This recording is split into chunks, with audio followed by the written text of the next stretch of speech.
Welcome to Demystifying IT. I'm your host, Saurajit Kanungo, CEO of CG Infinity.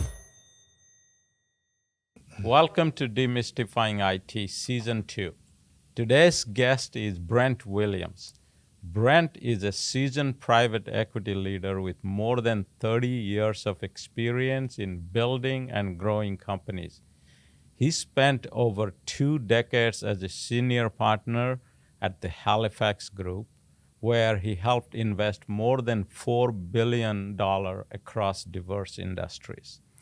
And he now continues to support the firm as a senior advisor. Brent has served on numerous private and public boards. Private equity is the broadest name for the asset class, which means you're raising money from big institutional investors. So it could be insurance companies, pension funds, university endowments, sovereign nations, anybody that's investing generally over $1 billion, but usually a lot more than that. And they invest in private equity firms. Then under the umbrella of private equity are several sub-strategies, right? So venture is one of those. So venture is private equity, but it's specifically geared towards the smaller startup companies that are higher risk, higher reward. Next, you'd have growth equity, which is companies that are transitioning. They're not really startups anymore. They're growing really fast and still looking for equity investments. Where I spent my career was in buyout, which is at the far right. This is investing in mature companies that have revenue and profits and all those great things.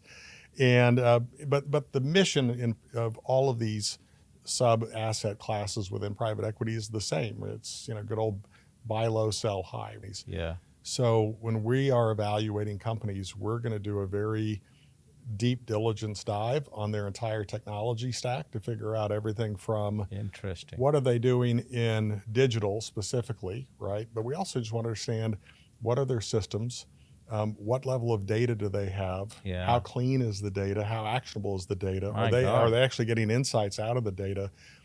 And it doesn't tell us whether or not we'll invest in the company, but it tells us what our roadmap needs to be. Good, thank you. Sure. So let's talk about, everybody these days talking about AI, apparently it's taking away all of our jobs and machines are going to take over the world. But, how do you foresee the impact of AI on PE, not just as investment decisions that they're making, but also their own operations of PE organizations? It probably comes into play in 3 areas if you think about what a private equity firm does, right? So you're evaluating opportunities at the front end for investment, and a firm may look at between 500 and 1,000 companies every year that will come in one way or another. And for a lot of those, they'll come in, somebody will give it a quick skim, and you'll kill it. You won't spend any time on it. Yeah. But for a deal that you close, you're going to spend between 4 and 6 months on it, and hundreds and hundreds of man hours and millions of dollars in chase costs. So between there is kind of where the magic happens, right? And it's really how do you get good information around those opportunities and quickly and efficiently kill the ones that are not a good fit for you, so you can spend more time on other activities. And so AI can clearly, you're looking at all kinds of information. You're trying to analyze and understand and research companies, industries, management teams. Using AI to do that is going to accelerate your ability to do that. Is going to really make you more efficient and how quickly you can get through those companies. Everything. You could take, when you get a confidential information memorandum, it's in a PDF, you could literally just drop it into an AI and say, hey, what do you think, right? I mean, the ability of an AI to accelerate that is amazing. The second thing you're doing is you're making investment decisions, and once you close a company, you're monitoring that portfolio, right? And so this just has to do with how is the company performing. And so again, all that data that you can get, and it's easy to monitor one company, but you could put all the data for all of your companies and you can aggregate that. You can start running more in-depth analytics or business intelligence in around your portfolio. And then there's at the portfolio level itself. And there, it's going to be doing the same things that you're CG Infinity is doing for its clients, right? What's the technology roadmap? What's the opportunity? Yeah. Actually, it was written in the book you authored, Demystifying IT. How do you take tech from being in the GA phase, I think is what you called it, Yeah. and really integrate that into all their other departments and have it be a strategic weapon rather than just a back office? And and AI is going to be a big part of that.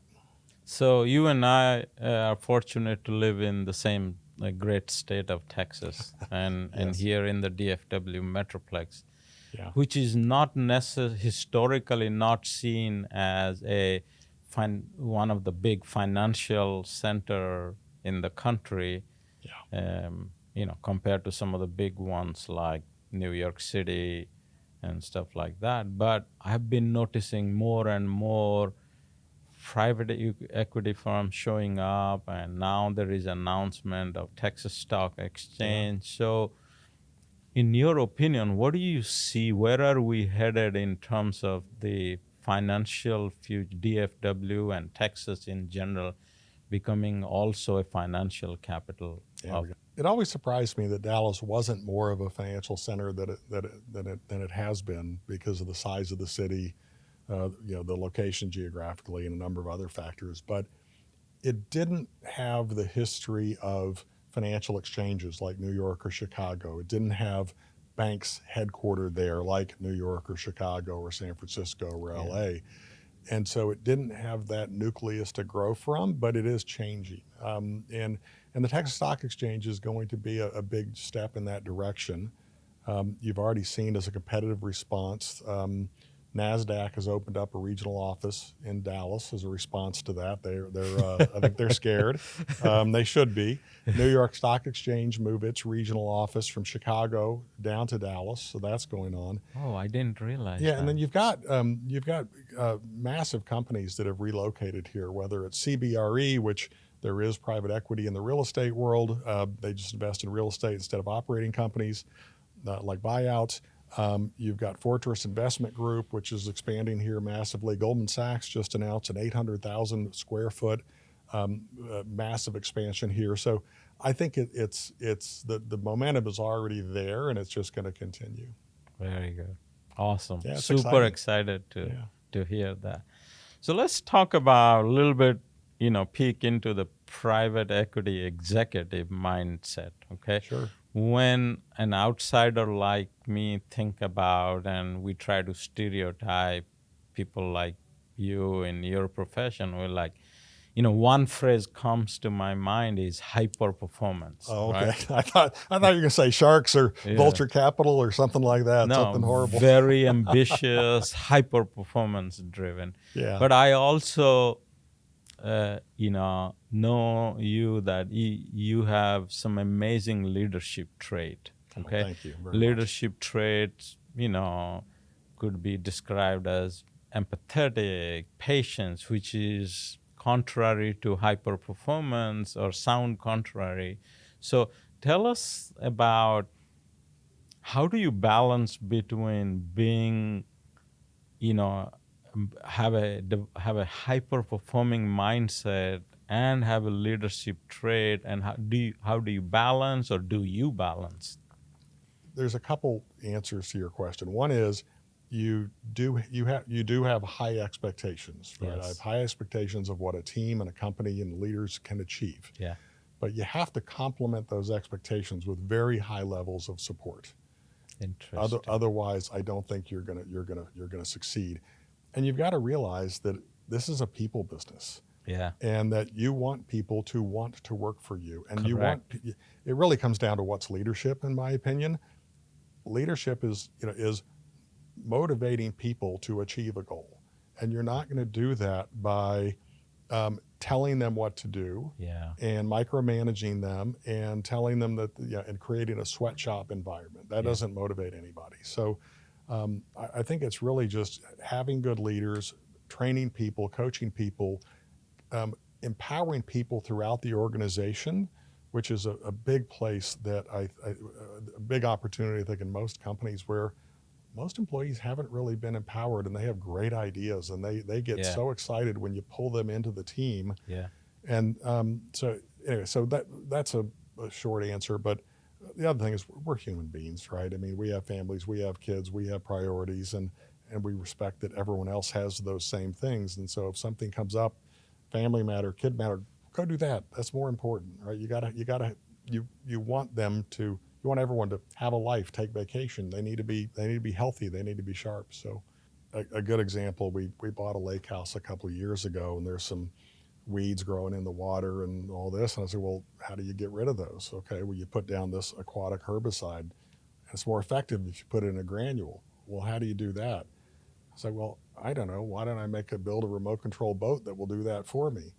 And well, if I do that, I'm going to have to, how am I going to make the parts? I guess I need a 3D printer. So I bought a 3D printer. So I kind of get into these things. And so, yeah, I've been working on that for a while, and I've loved having my 3D printer. It's just a lot of fun.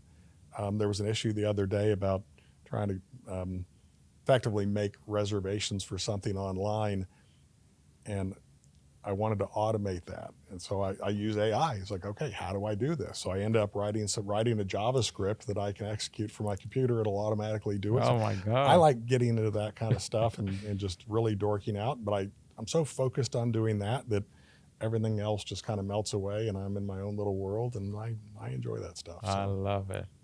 Take care. Thank you. Subscribe now and join the conversation.